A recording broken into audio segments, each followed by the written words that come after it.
Salada Cultural.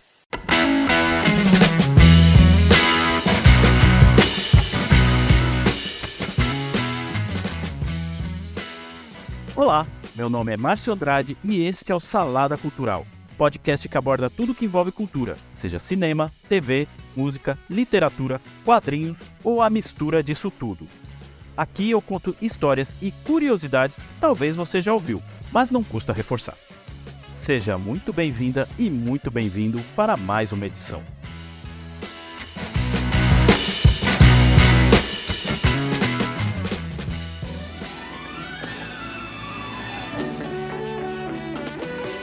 Se você viveu a década de 1980, com certeza um programa vem à mente atrelado a esse período.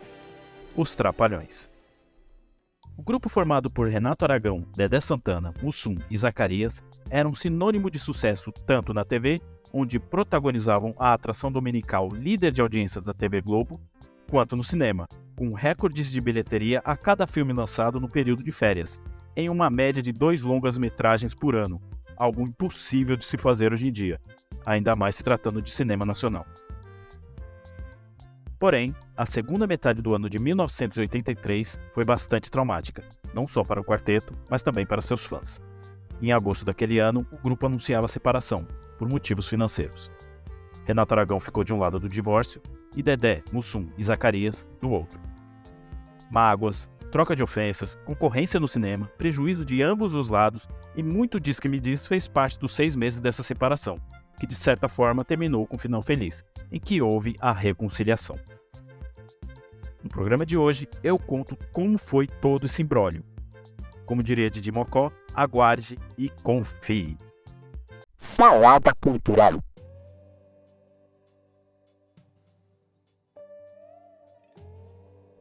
Oficialmente formado em 1966 na TV Excelsior em um programa chamado Adoráveis Trapalhões, a atração foi criada apenas para aproveitar o sucesso de Wanderley Cardoso, famoso cantor da época que surfava na onda da Jovem Guarda.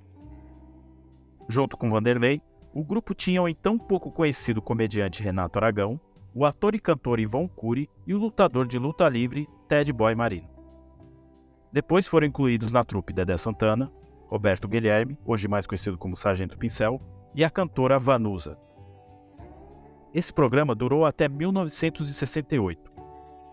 Logo após, Renato e Dedé participaram de outros programas humorísticos da Excelsior, até serem contratados pela TV Record em 1971 e levar a ideia dos Adoráveis Trapalhões para a emissora, em um programa intitulado Os Insociáveis.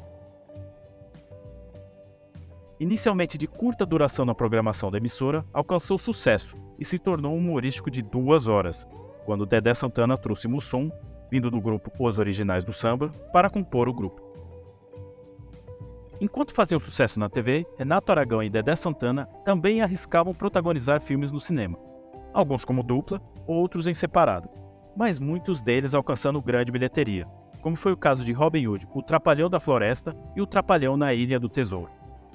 Em 1974, Renato, Dedé e Mussum vão para a TV Tupi e lá protagonizam o programa com o nome clássico Os Trapalhões, já com Zacarias formando o quarteto. Na Tupi, o programa estreou aos sábados, depois passou a ser exibido aos domingos, batendo de frente com o Fantástico da TV Globo, e o vencendo na audiência. No final de 1976, para conter essa derrota, a Globo contrata os Trapalhões, que estreiam na emissora carioca em 1977. Desde então, o programa se tornou líder absoluto na audiência. Para se ter uma ideia, na divulgação anual do Ibope de 1981, ano que os Trapalhões celebraram 15 anos de grupo, levando em consideração sua estreia em 1966, o programa foi o mais visto daquele ano, com mais de 7 milhões de telespectadores, tendo mais audiência que a novela das 8 da época, Baila Comigo. Os Trapalhões naquele início da década de 1980 estavam em seu auge, tanto de público quanto de crítica, tendo como um de seus fãs o poeta e cronista Carlos Drummond de Andrade e firmando uma parceria com o cantor e compositor Chico Buarque de Holanda, que ajudou na adaptação de Os Saltimbancos Trapalhões, filme que levou mais de 5 milhões de pessoas ao cinema. Sem contar produtos que estampavam o rosto do quarteto, como histórias em quadrinhos, discos, brinquedos e tantos outros produtos de merchandising. Tudo parecia correr bem para o grupo, que na frente das câmeras mostrava muito bom humor e união do quarteto. Porém, nos bastidores, a situação não era nada daquilo que se apresentava. Salada cultural. No intervalo tem cheirinho de macarrão. E a barrigues, ronca mais do trovão. A RA Produções de Renato Aragão, fundada em 1977 para cuidar de todos os negócios que tinham o nome Os Trapalhões, era responsável por praticamente toda a produção dos longas, desde o roteiro até a parte logística de figurino, locação e contratação de técnicos, enquanto que as responsabilidades menores de produção ficavam a cargo da Demusa, empresa fundada em 1979 pelos outros 3 Trapalhões e que cuidava dos interesses de Dedé, Mussum e Zacarias, inclusive também dos shows que os 3 faziam pelo Brasil sem o intérprete de Didi Mocó, que não fazia parte desses shows por, segundo o próprio, estar sempre ocupado cuidando de tudo que envolvia a marca Os Trapalhões. Quando se dividia o lucro das produções, havia inúmeras brigas da equipe administrativa de ambas. Segundo conta Juliano Barreto na biografia Mussum Foreves, Samba, Mé e Trapalhões, abre aspas, as produções sempre eram muito desvantajosas, com uma divisão de lucros injusta e pouco transparente, privilegiando demasiadamente o lado de Renato. A cada novo longa, brigavam novamente por uma fatia de 50% dos lucros e não mais de 20%, alegando que sem Dedé, Mussum e Zacarias não haveria filme. As reuniões entre os funcionários das duas companhias eram tensas e não raro terminavam em bate-bocas entre seus funcionários. Fecha aspas. A RA Produções sempre foi uma empresa familiar, tendo sua equipe de chefia não só a esposa de Renato na época, Marta Aragão, como seus filhos, sobrinhos e irmãos. Já a Demusa era administrada por pessoas que trabalhavam anteriormente em produções dos Trapalhões no cinema antes da criação das duas empresas, tendo o mínimo de contato administrativo dos 3 Trapalhões donos da empresa. Por isso, muitas das brigas internas não chegavam a interferir no trabalho do grupo na televisão e no cinema. Quer dizer, até o meio do ano de 1983. A véia debaixo da cama, a véia criava um rato. Naquele ano, Renato Aragão, após a recepção bem-sucedida tanto de crítica quanto de público de filmes como Os Saltimbancos Trapalhões e Os Trapalhões na Serra Pelada, quis dar um novo passo em sua carreira no cinema. Para seu próximo filme, O Cangaceiro Trapalhão, sátira da história de Lampião e Maria Bonita, chamou Daniel Filho para dirigir, ele, um consagrado diretor da TV Globo. Conseguiu para o elenco o casal principal da minissérie sobre Lampião e Maria Bonita, que tinha acabado de ser produzida para a televisão, o ator Nelson Xavier e a atriz e cantora Tânia Alves. Para o roteiro, convocou os autores Agnaldo Silva e Toque Comparado, e para os diálogos adicionais teve Chico Anísio. Ainda compôs no elenco as atrizes Regina Duarte e Bruna Lombardi, além de uma rápida participação do ator Tarcísio Meira. Na trilha sonora, uma composição da dupla Rita Lee e Roberto de Carvalho. Para você ver, com essa escalação, Renato Aragão só estava para brincadeira na frente da câmera, quando deixava fluir o Didi Mocó que existia dentro dele.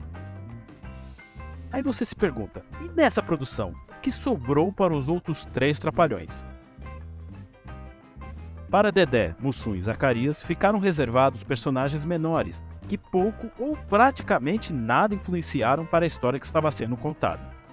Dedé ficou com o papel de um dos integrantes do bando de Lampião, enquanto que Mussum e Zacarias ficaram com os papéis de 2 fugitivos da polícia que estavam no lugar errado e na hora errada.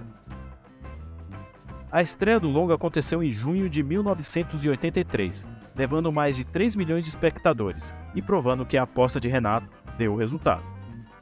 Salada cultural. Na edição de 13 de julho de 1983 da revista Veja, Renato Aragão estampou sozinho a capa com a manchete, abre aspas, o grande palhaço, por que Renato Aragão faz rir? Fecha aspas. Na matéria da revista, há um perfil do comediante empresário, exaltando seu talento como humorista e seu tino pelos negócios. Aos outros 3 Trapalhões, apenas uma breve citação, como coadjuvantes. A matéria gerou mal-estar. Após perceberem que não tiveram seu talento reconhecido em uma das principais revistas do país, as brigas nos bastidores, antes relegada à equipe administrativa das 2 empresas, agora chegou para o quarteto. Os funcionários da Demusa, vendo isso, reforçaram o pedido de reavaliação da porcentagem de lucro das empresas, considerando injusta a divisão, ainda que a maioria do investimento em tudo que envolvia a marca Os Trapalhões vinha da RA Produções. Após inúmeras informações vazadas na imprensa que o grupo estava estremecido, em agosto de 1983 foi convocada uma coletiva de imprensa no Teatro Fênix, antigo estúdio da TV Globo, em que os 4 anunciaram que não iriam mais fazer filmes juntos, sendo que o programa de televisão ainda seria avaliado. Salada cultural. Uma matéria da edição da revista Manchete, publicada uma semana após o anúncio do fim do trabalho em conjunto, deu detalhes da coletiva, em que alegaram que toda a briga, além da divisão de lucros, seria a falta de diálogo entre os funcionários das duas empresas. Um jornalista presente na coletiva questionou que, já que a causa da briga é a inimizade entre funcionários das duas empresas, por que não os demitem e resolvem isso? Então Dedé Santana, no modo sincerão, respondeu que eles poderiam até demitir os deles, mas Renato teria que demitir seus parentes, tendo em vista o nepotismo que imperava na RA Produções. Na mesma reportagem citaram o próximo filme de Renato Aragão, O Trapalhão na Arca de Noé, que estava em produção já sem a presença dos outros 3 Trapalhões. Segundo Vitor Lustosa, diretor e roteirista de outros filmes dos Trapalhões, em seu livro A Noite Americana dos Trapalhões, feito em parceria com o jornalista e pesquisador Rafael Spaca, a decisão de fazer esse filme sem Dedé, Mussum e Zacarias partiu somente depois da decisão do fim do grupo. Após conversas e rusgas, nem na TV eles mantiveram a parceria. O programa Os Trapalhões foi repaginado, tendo Renato Aragão à frente e tendo um novo grupo de coadjuvantes, entre eles Roberto Guilherme, Zilda Cardoso, mais conhecida como Catifunda, e Arnô Rodrigues, mas nenhum sendo apresentado como membro oficial dos Trapalhões. Já os outros 3, ainda em contrato vigente com a TV Globo, foram remanejados para o humorístico A Festa é Nossa, este exibido antes dos Trapalhões. No cinema, com Trapalhão na Arca de Noé sendo produzido a toque de caixa para ser lançado em dezembro daquele ano como a primeira aventura solo de Didi Mocó, tendo ainda a participação de Xuxa e Sérgio Malandro no elenco, Dedé, Mussum e Zacarias fizeram o contra-ataque, produzindo Atrapalhando a SWAT, paródia da série americana e reaproveitando um quadro que o quarteto fazia antes. No elenco do filme do trio tinha a atriz Lucinha Lins, e a direção ficou a cargo de Dedé Santana, dividida com Vitor Lustosa. Durante a produção de ambos os filmes, diversas notícias sobre uma produção sabotar a outra surgiam na imprensa. Na TV, a audiência do programa solo de Didi, ainda com o nome Os Trapalhões, caiu bastante em comparação ao período em que o quarteto vivia feliz às 19 horas de domingo. Já o programa A Festa é Nossa, que estreou naquele mesmo ano, não durou para a temporada de 1984. Os filmes produzidos estrearam quase juntos no cinema, sendo que Atrapalhando a SWAT, feito na base da guerrilha e com orçamento minguado, estreou em 12 de dezembro de 1983, e o Trapalhão na Arca de Noé, com superprodução no padrão do cinema nacional, teve sua estreia em 15 de dezembro do mesmo ano.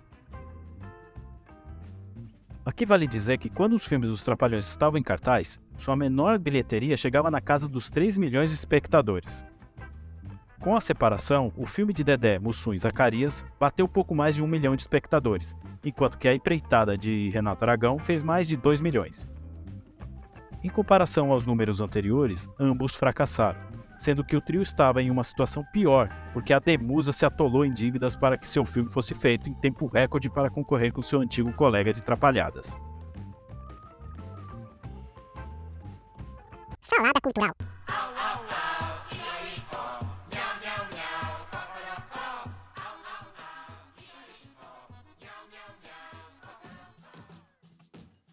Então teve início o ano de 1984, com a incerteza se haveria programa para todos, já que a audiência dos Trapalhões só com Didi caiu vertiginosamente, tanto que os últimos programas de 1983 foram apenas reprises.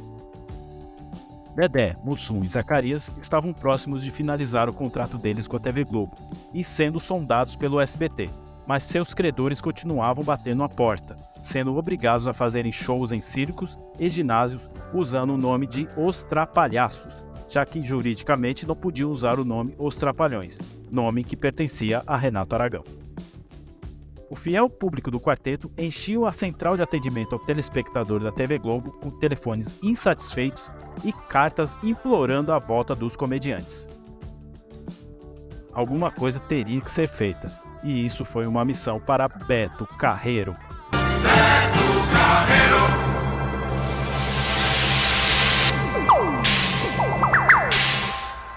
Tá bom, ok. Parece uma piada sobre a década de 1980, igual o Blazer com ombreiras e o Menudo. Mas é real. Beto Carreiro salvou os Trapalhões.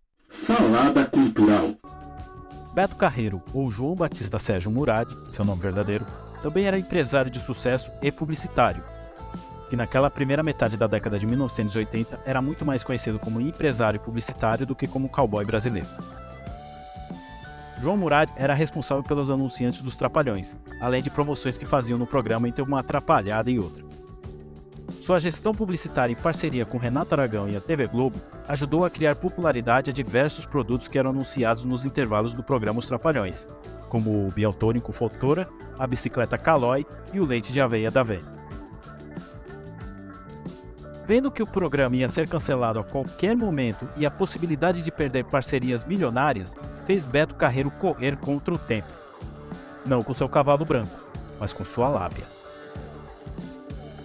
Salada cultural. Ele tinha passe livre nos dois lados da briga, e após tentativas frustradas de trazer os quatro de volta à razão comercial, pensou em um plano que pudesse reunir o grupo em um local neutro, longe da TV e de funcionários de ambas as empresas. Em fevereiro de 1984, Beto Carreiro convidou separadamente cada um deles para um suposto jantar de negócios, mentindo que não havia chamado os outros para esse jantar, alegando que a proposta a ser discutida seria exclusiva para um deles. No dia marcado, Beto Carreiro pediu para reservar no restaurante uma mesa bem ao fundo, para que não levantasse suspeita.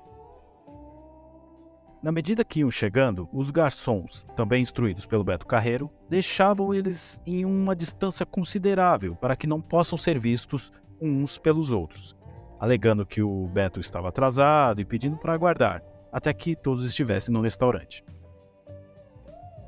Renato Aragão foi o primeiro a chegar, ficando na mesa reservada e de costas para a entrada do restaurante. Dedé, Mussum e Zacarias chegaram em torno de alguns minutos depois. Após ser informado que todos chegaram, Beto Carreiro pediu para que os garçons os acompanhassem até a mesa reservada. Quando chegaram, segundo testemunhas que presenciaram o reencontro, Renato foi o primeiro a cair em prantos, abraçando a todos que também choraram por conta do reencontro. Sem dizer uma única palavra, as pazes foram seladas. Após esse reencontro, regado a champanhe e uísque, só decidiram no dia seguinte como seria a questão dos negócios das duas empresas e a reconciliação.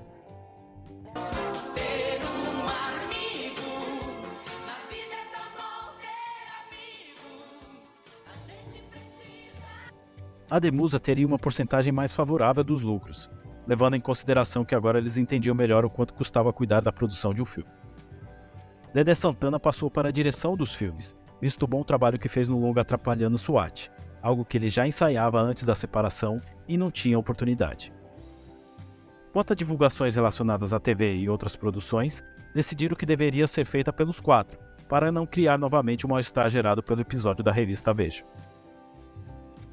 Sobre o programa de domingo, a notícia da volta do quarteto foi uma festa dentro e fora da TV Globo, sendo recepcionados até por Roberto Marinho, dono da emissora carioca. Uma coletiva de imprensa foi convocada, anunciando o retorno do programa para o final de março daquele 1984.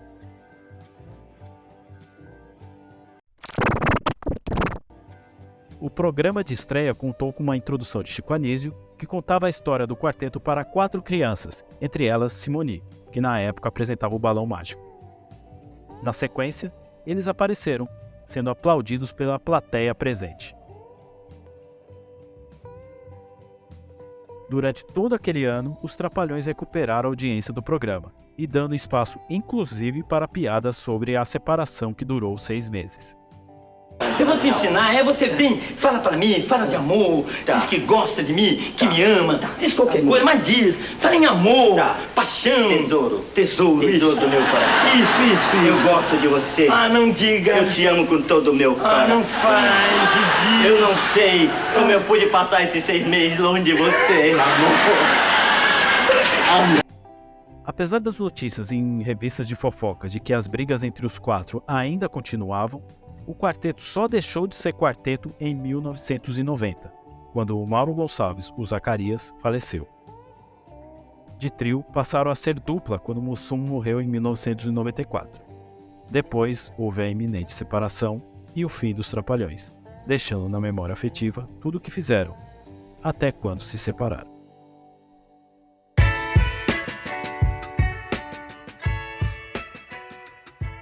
O Salada Cultural fica por aqui. Este podcast tem pesquisa, roteiro, produção, edição e apresentação deste que vos fala, Márcio Andrade. Pode me chamar no Instagram, no @MárcioAND, para falar sobre os episódios, sugerir temas ou correções. Se você gostou do podcast, manda para seus amigos, primos, conhecidos, vizinhos, chegados e quem mais quiser. Se você não gostou, indique para seu inimigo. Até a próxima!